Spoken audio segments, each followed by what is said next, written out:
എന്താ കേശവേട്ട രാവിലെ നോക്കി പേടിപ്പിക്കുന്നേ? എന്താടി ഓടവാണല്ലോ. എന്ത് പറ്റി? ജോലി കൂടുതലായിരിക്കും. തോന്നും. ചേട്ടനിപ്പോ ഞങ്ങളെ ഒന്നും വേണ്ടല്ലോ. സൗകര്യം കൂടുമ്പോ പഴയതൊക്കെ മറക്കും. ഇപ്പൊ വലിയ മുതലാളിയല്ലേ. നമുക്ക് എന്തോന്നും നില ചേട്ടാ. അന്നും ഇന്നും കറവ തന്നെ. എല്ലാ കറവക്കാർക്കും മുതലാളിയാകാനുള്ള യോഗം ഉണ്ടാവോ? നീ കരയാതെ കല്യാണി. കേശവേട്ട് പണ്ടത്തെ പോലെ സമയം കിട്ടാഞ്ഞിട്ടല്ലേ? പാല് വാങ്ങിക്കാൻ വന്നവൻ പാല് വാങ്ങിച്ചോണ്ട് പോയാ മതി. അതിനകത്ത് പഞ്ചായത്ത് ഇളക്കണ്ട. അത് പള്ളിക്ക് പുറത്ത്. ചുമ്മാ ചൂടാകാതെ ചമ്മാച്ചോ. ചെമ്മാശൻ തന്റെ ഈ ഉടുപ്പൂരി കളഞ്ഞാലുണ്ടല്ലോ, ഞാൻ തന്നേക്കാ ചെറ്റേ അറിയാവോ? എന്തോന്ന് അത്ര കിണിക്കാൻ? നിങ്ങള് കുശിനിപ്പോ പെണ്ണുപിള്ളേ അല്ലേ? പാലെടുത്തെങ്കി പൊക്കോ. ചുമന്നോണ്ട് നിക്കാതെ അതാ വാഴച്ചോട്ടിക്കൊണ്ടിറോ അല്ലേ? ആനിയെയും ജോണിയെയും പിള്ളേരെയും ഈ സ്ഥാപനത്തിലെ അംഗങ്ങളായിട്ടാ ഞങ്ങളൊക്കെ കരുതിയിരിക്കുന്നത്, കുടിയെടുപ്പുകാരായിട്ടല്ല. നിങ്ങളിങ്ങനെ ഇൻഡെഫിനിറ്റ് ആയിട്ട് പള്ളിപ്പറമ്പിൽ താമസിക്കുന്നതിനെ കുറിച്ച് സഭയിൽ ചിലർക്കൊക്കെ എതിർപ്പുണ്ട്. 10-14 കൊല്ലമായില്ലേ, ഒഴിഞ്ഞില്ലെങ്കിലോ എന്ന് ചിലർക്കൊക്കെ സംശയം. പെട്ടെന്ന് ഇങ്ങനെ പറഞ്ഞ ഞങ്ങൾ ഈ കുട്ടികളെയും കൊണ്ട് എങ്ങോട്ട് പോവുവച്ചോ? പെട്ടെന്ന് മാറാനല്ലല്ലോ പറഞ്ഞത്, 1-2 കൊല്ലങ്ങൾക്കകം. സമയം പോകുന്നത് അറിയുന്നില്ല അല്ലേ? അനാഥ മന്ദിരത്തിന്റെ മതിലും ചാടി രജിസ്റ്റർ കല്യാണവും കഴിഞ്ഞ് പള്ളി വെച്ച് കെട്ടിച്ചേരണമെന്ന് പറഞ്ഞ് രണ്ടും കൂടി ഓടി വന്നത് ഓർമ്മയുണ്ടോ? അന്ന് രണ്ടുപേരും കൂടി പറഞ്ഞത് 2 കൊല്ലത്തിനകം ഒരു കൂര ഉണ്ടാക്കി മാറിക്കൊള്ളാമെന്ന. ജോണിയുടെ സ്വഭാവം അച്ഛനറിയാവല്ലോ. അവന് കിട്ടുന്നത് ചാണ്ടിയുടെ ചാരായ ഷാപ്പിൽ കൊടുക്കാൻ തന്നെ തികയില്ലല്ലോ. നിനക്ക് കിട്ടുന്നതുകൊണ്ട് സ്ഥലം വാങ്ങിക്കുമോ അതോ വീട്ടിൽ ചെലവ് നടത്തുമോ? ആനി വിഷമിക്കണ്ട. ഞാൻ പറഞ്ഞാൽ അരമനയെന്ന് കുറച്ചു കാലത്തേക്കൊക്കെ കേൾക്കും. കുറച്ചു കാലത്തേക്ക് മാത്രം, അത് ഓർമ്മ വേണം. എന്നാ ആനി വയ്ക്കും.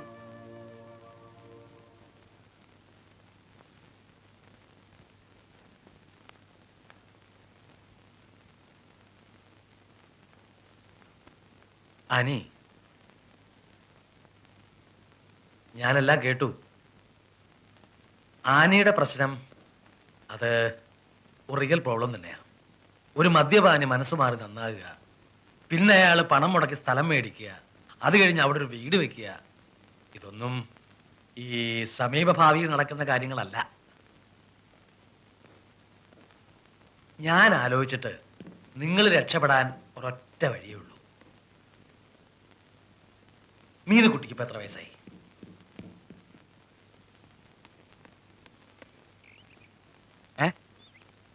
12. അയ്യോ, തീരെ കൊച്ചായി പോയല്ലോ. സാരമില്ല, ഞാൻ പറഞ്ഞാൽ ഒരു 3-4 വയസ്സിന്റെ എളുപ്പമൊക്കെ അവരങ്ങ് സമ്മതിക്കും. ആനിക്ക് ഇത്രയും കാലം അറിഞ്ഞൂടെ? എന്റെ ഒരു ഹോബിയല്ലേ അത്, പുണ്യപ്രവൃത്തി. നിർധനരായ സാധു ക്രിസ്ത്യാനി പെൺകുട്ടികളെ നഴ്സിംഗ് ജോലിക്കും പ്രേക്ഷിത വേലയ്ക്കും ഒക്കെ ആയിട്ട് ജർമ്മനി, ഇറ്റലി, ഡെൻമാർക്ക്, ഫ്രാൻസ് അങ്ങോട്ടൊക്കെ അയക്കുക. ആ കുട്ടികളും രക്ഷപ്പെടും, ആ കുടുംബവും രക്ഷപ്പെടും. ടീച്ചറേ, ചതിയാണിത്, ചതി. നഴ്സിംഗിനാണെന്ന് പറഞ്ഞ് ഇവിടുന്ന് പെമ്പിള്ളേരെ കയറ്റി അയച്ചിട്ട് കണ്ട മദാമാരുടെ വിഴുപ്പലകുന്ന പണിയാണ്. പട്ടപ്പാറ അച്ചോ, ആ കളി ഇവിടെ വേണ്ട. അവരുടെ കൊച്ചിനെ അവരെവിടെയും വിടുന്നില്ല. ഇവിടെ തന്നെ പഠിപ്പിച്ച് അവൾ ഇവിടെ തന്നെ കെട്ടിച്ചു വിടാനാണ് പോകുന്നത്, ഇല്ലേ ടീച്ചറേ?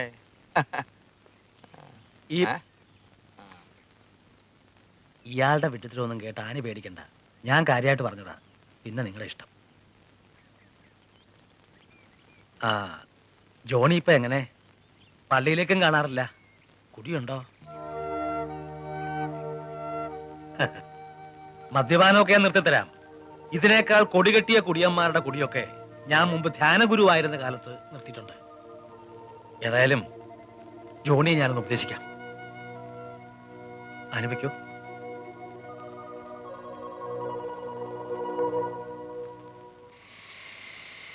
ഇവിടെ കൂടെ തൊപ്പിട്ടെ.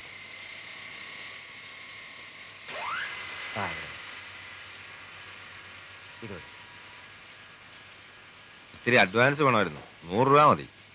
കാല് വയ്യാത്ത ഇളയ ചെറുക്കൻ്റെ കാര്യം പറഞ്ഞില്ലായിരുന്നു? അവനൊരു പനിയും മേലായി, മരുന്ന് വാങ്ങിക്കാനാ. കണക്ക് നോക്കിയാ ഇപ്പൊ തന്നെ ഒരു 3-4 മാസത്തെ ശമ്പളം മുൻപറ്റ. അങ്ങനെ അങ്ങോട്ട് കൊടുക്കാൻ തുടങ്ങിയ ഇപ്രാവശ്യത്തോട് കൊടുത്തേക്കൂ.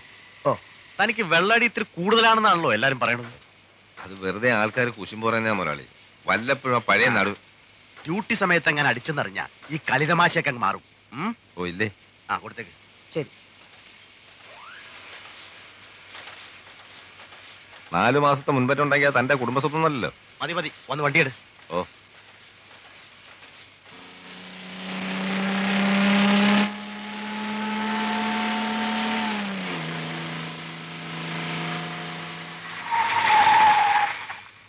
റേഡിയേറ്റർ പഴുത്തല്ലോ കൂട്ടാ. ആ നീ ആ പൈപ്പിൽ നിന്ന് കുറച്ച് വെള്ളം എടുത്ത് ഒഴിക്കേ. ടീച്ചറെ, ആ ഞാൻ പറഞ്ഞ കാര്യം എന്തായി? ഏത് കാര്യം? നമ്മുടെ ചെക്കൻ്റെ കാര്യേ. അല്ല, അവന് പാട്ടെന്ന് പറഞ്ഞ ഭ്രാന്ത. നമുക്കാണെങ്കിൽ ഇതൊന്നും പഠിക്കാനുള്ള ഭാഗ്യം ഉണ്ടായില്ല. ടീച്ചർ അവനൊന്ന് ശരിയാക്കി എടുക്കണം. എല്ലാ ദിവസവും വേണ്ട ടീച്ചറെ, വല്ല ശനിയാഴ്ചയോ ഞായറാഴ്ചയോ ഇവിടുന്ന് പോകുന്ന വഴിക്കോ വൈകുന്നേരോ ടീച്ചറിന്റെ സൗകര്യം പോലെ എന്റെ വീട് വഴി ഒന്ന് കയറിപ്പോയാൽ മതി. ഞാൻ വീടുകളിൽ പോയി പഠിപ്പിക്കാറില്ലല്ലോ. അതെനിക്കറിയാം. പക്ഷേ അത് എന്റെ വീടാണെങ്കിലും ഒരു അന്യ വീടായിട്ട് ടീച്ചർ കരുതരുത്. ടീച്ചറിന് കാശിന് എന്തെങ്കിലും ആവശ്യമുണ്ടെങ്കിൽ ചോദിക്കാൻ പഠിക്കണ്ട. വേറൊന്നും കൊണ്ടല്ല, 3-4 പിള്ളേരും വെച്ചുകൊണ്ട് ടീച്ചർ വിടുന്ന പാട് ദിവസവും ഞാൻ കാണുന്നതല്ലേ. എന്ത് ചെയ്യാനാ, ജോണി അങ്ങനെ ആയിപ്പോയി. ടീച്ചറെ, പല ദിവസവും രാത്രി അവനെ ഞാൻ അങ്ങോട്ടാ വേണേ വണ്ടി പോ. എന്തെങ്കിലും ഒരു ആവശ്യം ഉണ്ടെങ്കിൽ ചോദിക്കാൻ പഠിക്കരുതേ.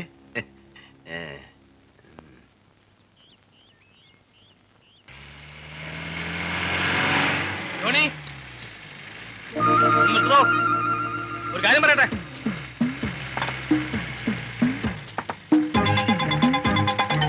ജോണി, കാര്യം പറയട്ടോ.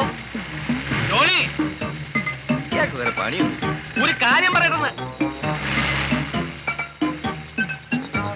എടോ നിർത്താൻ. ഒരു കാര്യം പറയാനുണ്ടോ, നിർത്താൻ. ഈശോ വിശ്വാസിക്കാരിക്കട്ടെ.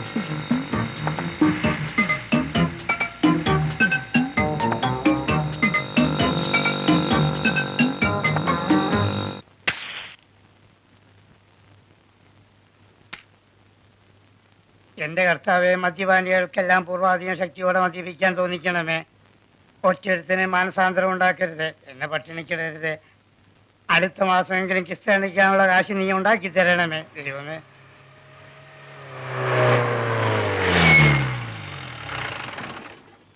നീ സത്യമുള്ളവനാണ് തമ്പുരാന്. കണ്ടോ, തിരി കത്തിച്ചപ്പോഴേ നല്ല എണ്ണം പറഞ്ഞ കുടിയാരനൊരുത്തൻ വരുന്ന വരവ് കണ്ടോ. വലുതുകാലം വെച്ച് കയറിയട്ടെ. ആ ഇരിച്ച് കാലടിക്കുന്നതിന് അരമുട്ട free. മുട്ടയും കിട്ടിയൊന്നും വേണ്ട, തന്റെ കാലിങ്ങട്. ഇന്നെന്താ പതിവില്ലാതെ കാലത്ത് തന്നെ ഭയങ്കര അപകടത്തിന് രക്ഷപ്പെട്ടു വരിക. കടിയാവണത്തിലെടുത്തു. ചെല്ല് ചെല്ല്.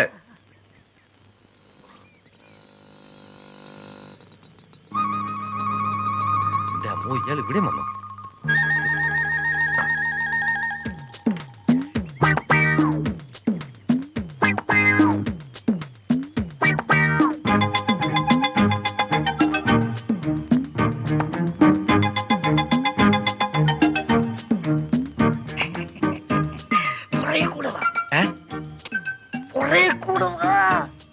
ഓഹോ, പുറകിലുണ്ടോ?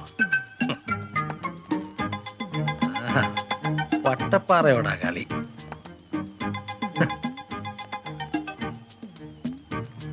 ഇങ്ങോട്ട് വന്നോട്ടെ. ഒരടക്കും മറയൊക്കെ വേണ്ട എന്റെ പൊന്നച്ചോ. എന്നോടൊരു വാക്ക് പറഞ്ഞിരുന്നെങ്കിൽ ഞാൻ ഇത് അവിടെ എത്തിക്കില്ലായിരുന്നോ. കൈ ജോണി. ആര്? ജോണി, എങ്ങനെ? എന്താച്ചോ പ്രശ്നം? ആ ജോണി എവിടെ? ജോണിയോ? ഏത് ജോണി? ആ ജീപ്പിൽ വന്നവൻ. ഓ, ജീപ്പിൽ വന്ന ജോണിയോ? എന്തിനാച്ചാ? അത് ഞാൻ അവനോട് പറഞ്ഞോളാം. ഓ, അപ്പൊ അച്ഛൻ മറ്റേതിന് വന്നതല്ലേ അല്ലേ? ഓണോ, അവനെ മദ്യപിപ്പിച്ച് കുടുംബം കലക്കുന്നത് താനാണല്ലേ?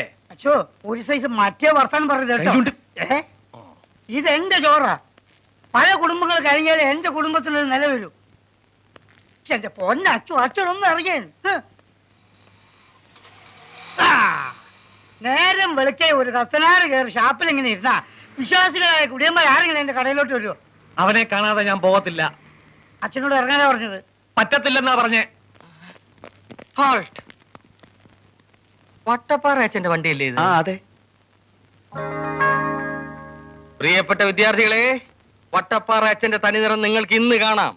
കർത്താവേ, കരികാലത്ത് ചേത്താന്മാർ അച്ഛന്റെ വേഷത്തിൽ ഇറങ്ങുന്നു പറഞ്ഞു കേട്ടിട്ടുള്ളൂ. ഇതാ, ഇതാ. ഞാൻ കിടന്ന് വായിട്ടലക്കണ്ട. ഒരുത്തനെയെങ്കിലും നന്നാക്കി എടുക്കാൻ പറ്റുമോ എന്ന് ഞാനൊന്ന് നോക്കട്ടെ. ആ, ഇതുവരെ ഞാൻ മര്യാദ സംസാരിച്ച് ഞാൻ കൈവച്ചു. ഇറങ്ങി ഇറങ്ങി ഇറങ്ങി അങ്ങോട്ട് ഇറങ്ങി കൊള്ളം കുടിക്കാൻ നടക്കുന്നു.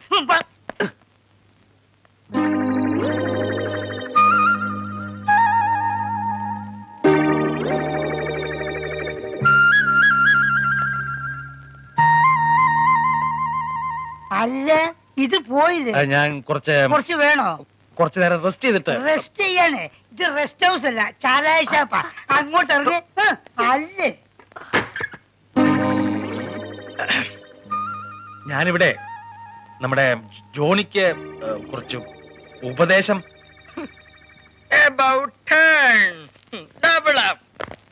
ചമാച്ച ചമാച്ച ഗീവർഗീസ് മാത്യു.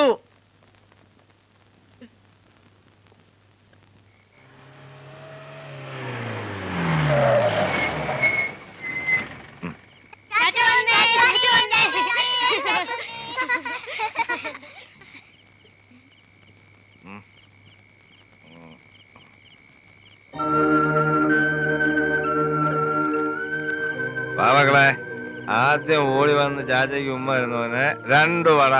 വാ. എന്താ നിന്ന് കളഞ്ഞേ? വാ മക്കളെ. അമ്മയല്ലേ കാലത്ത് പറഞ്ഞത് ചാച്ചി എന്നെ കുടിക്കത്തില്ലെന്ന്. വാടാ.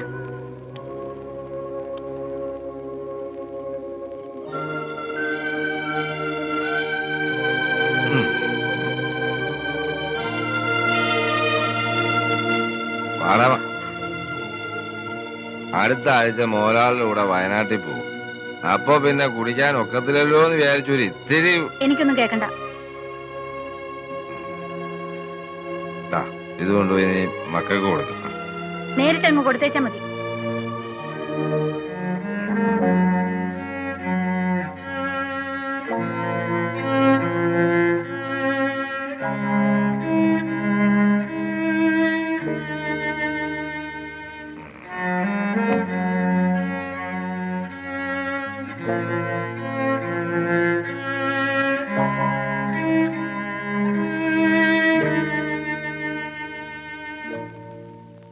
കുളിച്ചിട്ട് വാ, അത്താഴം വിളമ്പാം.